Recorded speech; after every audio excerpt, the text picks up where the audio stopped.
The Ugly Duckling. On a little farm, long ago, lived a cute duck family. Mommy Duck was sitting on her 7 eggs, waiting for her new ducklings to hatch. One sunny morning, the eggs began to hatch. One by one, yellow ducklings stepped out of their shells. They shook their wings with excitement. "Look at you! You are all so cute!" But one large egg was still in the nest.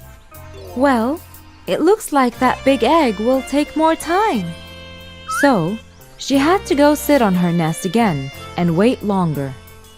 At last, the largest egg hatched. With great confusion, the poor duckling began to look around. His mother and siblings were a bit more confused than he was, because this duck in particular did not look like his siblings. He was built much broader and had gray and white feathers. What is that?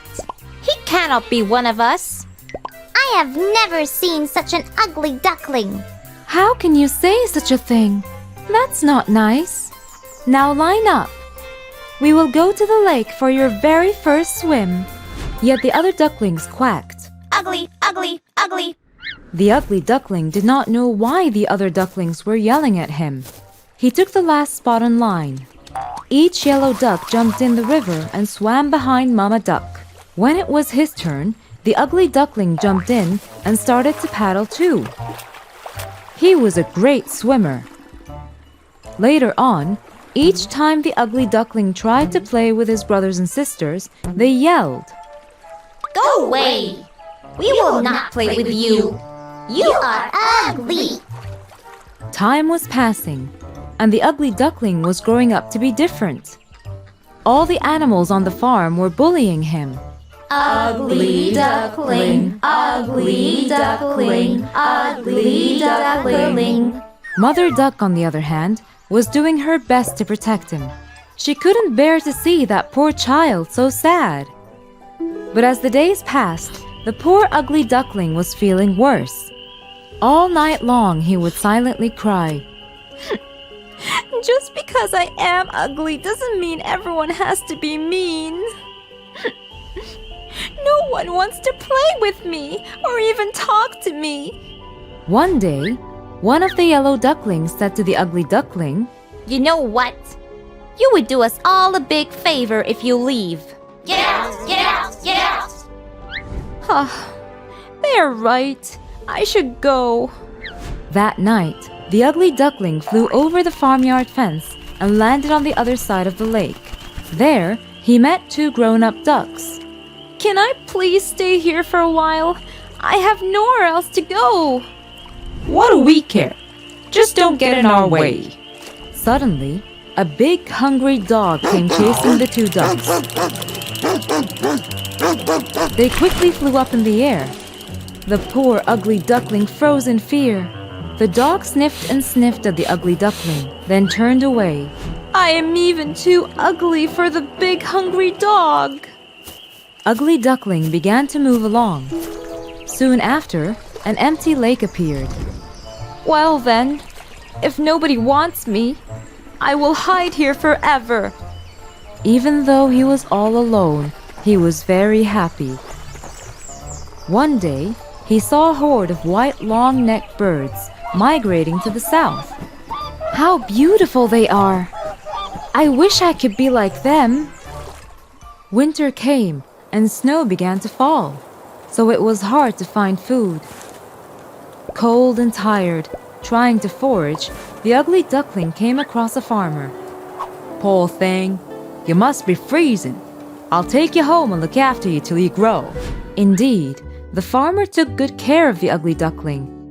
When spring arrived, the ugly duckling had grown. The farmer took him back to the lake to give him more space to move around freely. The ugly duckling looked at his reflection in the water, but he was amazed at what he saw. At first, he couldn't recognize himself. He thought there was someone else behind him.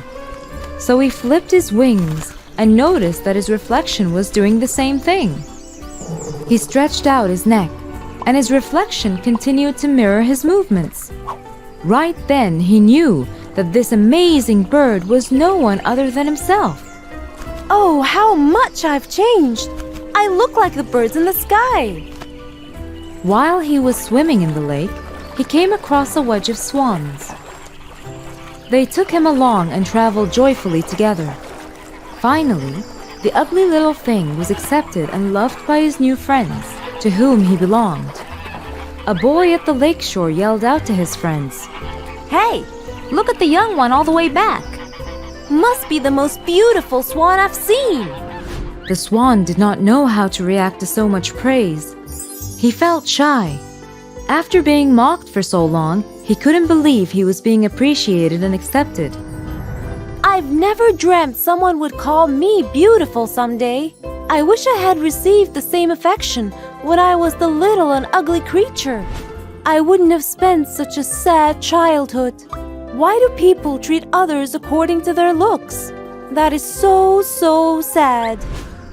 Yes, from the beginning, he indeed was a swan. He was just an unfortunate egg, which got mixed up in between the ducks. But now, he was with his real family, and ahead of him was a happy life. The Monkey and the Crocodile. Once upon a time, in a big forest with towering trees and a sparkling river, lived an old crocodile. He was big, but not as strong as he used to be, and couldn't hunt anymore. One sunny day, he went to the river, hoping for a meal, but the fish kept slipping away. Drained and discouraged, he rested under a tree. A monkey in the branches was eating juicy berries. The crocodile, smelling the delicious scent, asked, "Oh dear, monkey, those berries look delicious. May I have some, please? I'm very hungry." "Of course. Here, have some." The kind monkey shared his berries. "Thank you, my savior. I was very hungry and you helped me. I'm grateful to you." I live in this tree. Whenever you're hungry, come here, and I'll give you the best berries I find. From that day, the crocodile and the monkey became best friends. Every day, the monkey gave the crocodile berries. They had fun together. Sometimes the crocodile played near the tree, and sometimes the monkey rode on the crocodile's back around the river. One day, the crocodile asked the monkey for berries to take to his wife. The monkey gave him some, which the crocodile took to his wife across the river. "Darling, look what I've got for you. Sweet berries from my friend the monkey." Oh, wow! These berries are very sweet indeed. But honey, how long will you survive on berries? Just think, if these berries are so sweet, and that monkey eats them every day, then how sweet the monkey's heart must be. "Yes, he is very nice. He eats the berries and shares them with me." Actually, I was thinking differently. I haven't tasted meat in a long time. Can you get me his heart? "How can I do this to my friend? If I give you his heart, he will die." And if you don't do that, I will die. I'm too sick and dying from malnutrition. The crocodile felt sad. He didn't want to betray his friend, but didn't want his wife to go hungry either. Feeling torn, the crocodile asked the monkey to come home with him. "Dear monkey, would you like to come to my house for lunch? My wife would love to thank you for the berries." Excited, the monkey agreed. On the way, he asked eagerly, What is your wife going to cook for us? You love bananas, right? She will make banana bread and cookies for you. Oh, how delightful! There is going to be a feast today. Seeing his friend's happiness, and knowing that the monkey could not escape anymore, the crocodile decided to confess his wife's intentions. "Oh, dear monkey, my wife wants to eat your heart. Please forgive me, but if she doesn't eat it, she will die."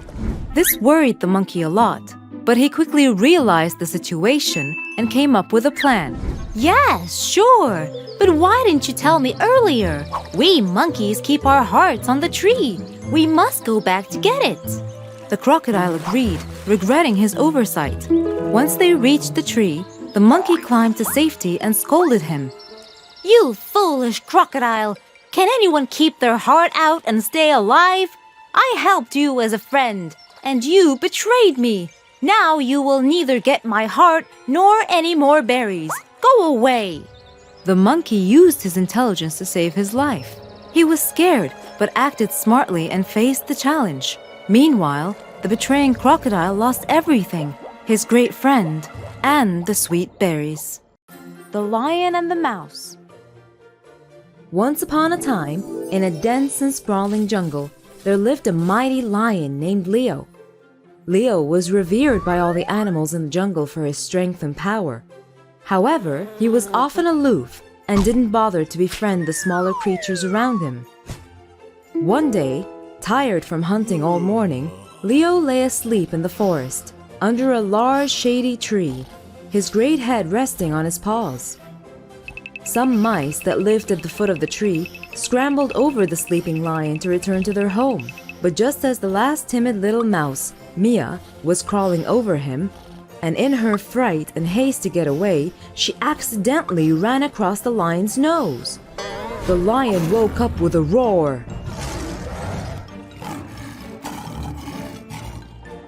Roused from his nap, Leo was startled and annoyed.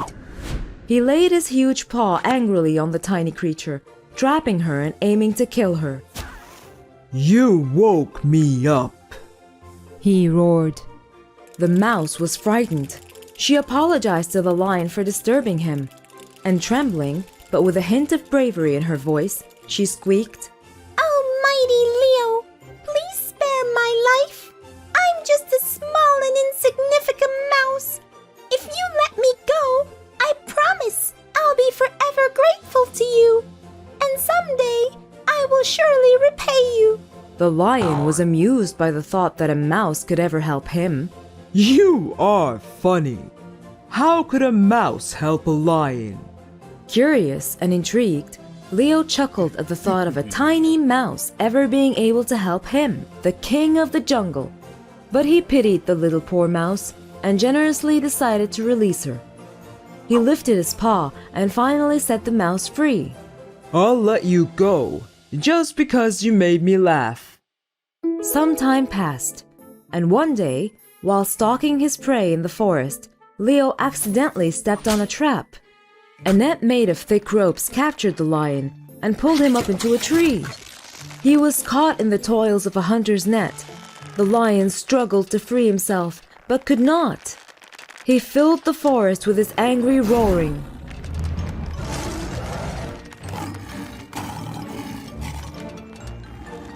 Several animals ran to help the lion. They struggled to break him free, but only ended up making him entangled further and further. It seemed like there was no escape.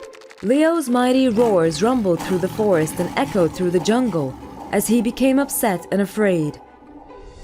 Mia, the same mouse he had spared, heard Leo's distress calls and knew the voice.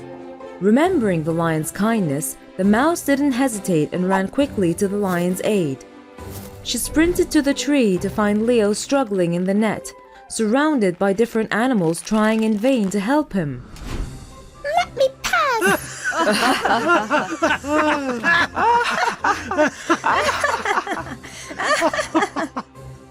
If we couldn't help, how will you be able to do so, small little thing? Mia ignored all the comments and climbed up to the trap. With her sharp little mouse teeth, she gnawed at the great ropes of the net that bound Leo. Tirelessly working, she continued chewing the thick ropes, bit by bit, until Leo was finally free. You laughed when I said I would repay you. Now you see that even a mouse can help a lion. Leo was astonished and profoundly grateful to the little mouse who had once been at his mercy. He realized that kindness and help could come from the most unexpected places and the smallest of creatures. From that day forward, Leo and Mia formed an unlikely friendship, and the lion learned that might wasn't the only source of strength. It was obvious for both of them now that no act of kindness, no matter how small, is ever wasted. They understood the value of compassion and friendship, regardless of someone's size or appearance. Good deeds are always rewarded.